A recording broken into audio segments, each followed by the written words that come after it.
Okay, so I'm going to show you a bunch of different types of face masks that I've tried, different prototypes, and kind of tell you my favorites. The good news is that they all work. So pretty much everyone that I'm going to link to or show you here will work just fine. Some work better than others, in my opinion. So the first one I'm going to show you is this t-shirt one. This is 2 layers of t-shirt. I don't think I did a very good job of following the directions.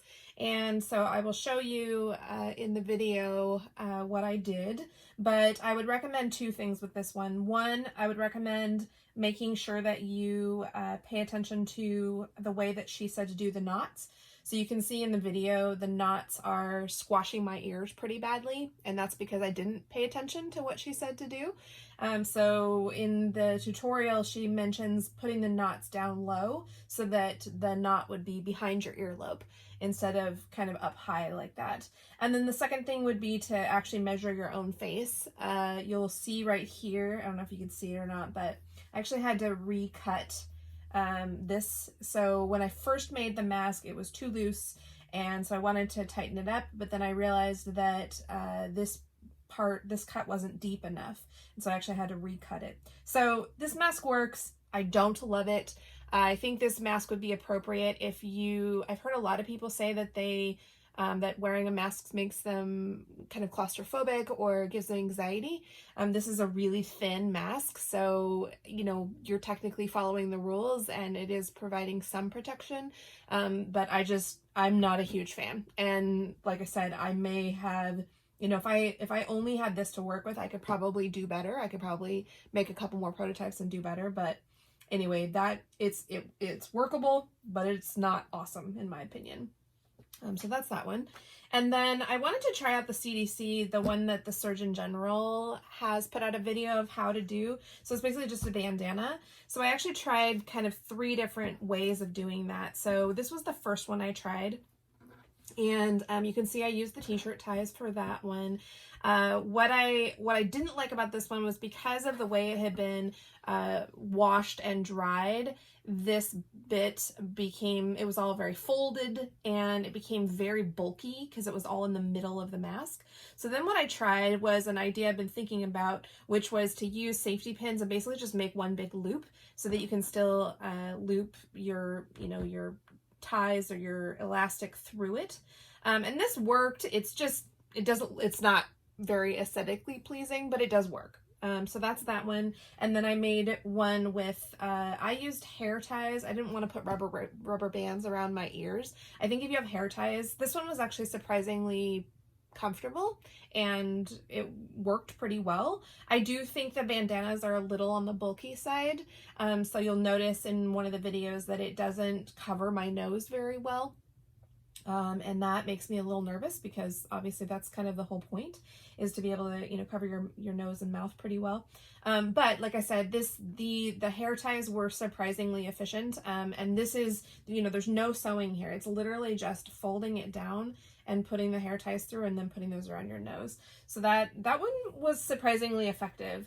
And then, like I said, I also tried it with the t-shirt ties. And so, you just knot the top one and then put the top one on your head first, put the mask on your face, and then cinch up the bottom edges and just kind of adjust the mask to your face.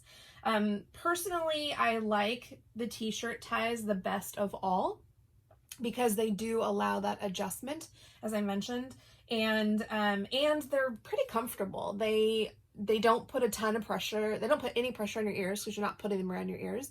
You're putting it around the back of your head and then around the back of your neck. And they allow for a lot of adjustment. So it's not something where you put it on and if it's not fitting very well, oh well. You put it on and if it's not fitting very well, you can certainly adjust it and make it fit better.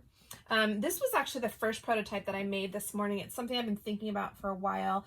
You can see that I used safety pins to kind of hold it together. I do think that this worked. You wouldn't want to pin it so much because you still want to be able to cinch it, like I said. And then I also put in a piece of flannel. You can see that here. I used pinking shears on the flannel so that it wouldn't fray. This one's okay. Again, it's, for my taste, it's a little on the bulky side. I also was trying to, you can see I kind of curled these tops down first, because I didn't like that the raw edges were right up against my eyes. This one's okay. Again, a little on the bulky side. I do like the t-shirt ties. And then this is my absolute favorite. So this is the winner, in my opinion. Winner chicken dinner. It is just a piece of t-shirt. And then it has another, this one actually has a double layer of very, very thin flannel fabric on the inside. So as I mentioned in my first video, this type of mask didn't feel like it was providing much filtration, and so I wanted to try it with another piece. This is literally just simply folded in. The t-shirt itself is very, very thin, so it does fit really well. So I'll show you the video of me wearing that one and how it fits. And again, as I've mentioned multiple times, I do really recommend the t-shirt ties. I think they allow a level of adjustment that is really helpful. And of course, I only have my own face to test all of this on. So I'm guessing that if I gave you, say, dimensions or something like that, it probably wouldn't fit you as well as it fits me. So I do think that, again, these t-shirt ties are going to allow that adjustment for you. The last thing I wanted to say is, if you don't know how to make these t-shirt ties, I'm going to make a video about how to basically deconstruct a t-shirt down into its constituent parts. But these t-shirt ties are ridiculously easy. They are a 1-inch strip of a t-shirt cut off of the bottom. You can't use the hem, so you have to cut the hem off first and then cut a 1-inch strip, and then you just pull the snot out of it. And it will roll up on itself. There's no sewing involved. I really, really like these. I think I've mentioned that 5 times now. I really like these just for so many reasons for this type of project. So hopefully that is helpful to you. None of these are difficult. You probably have stuff in your house that you can use for these already. This is a really great way to protect yourself and others. So I highly recommend it. Hope this was helpful. Best of luck.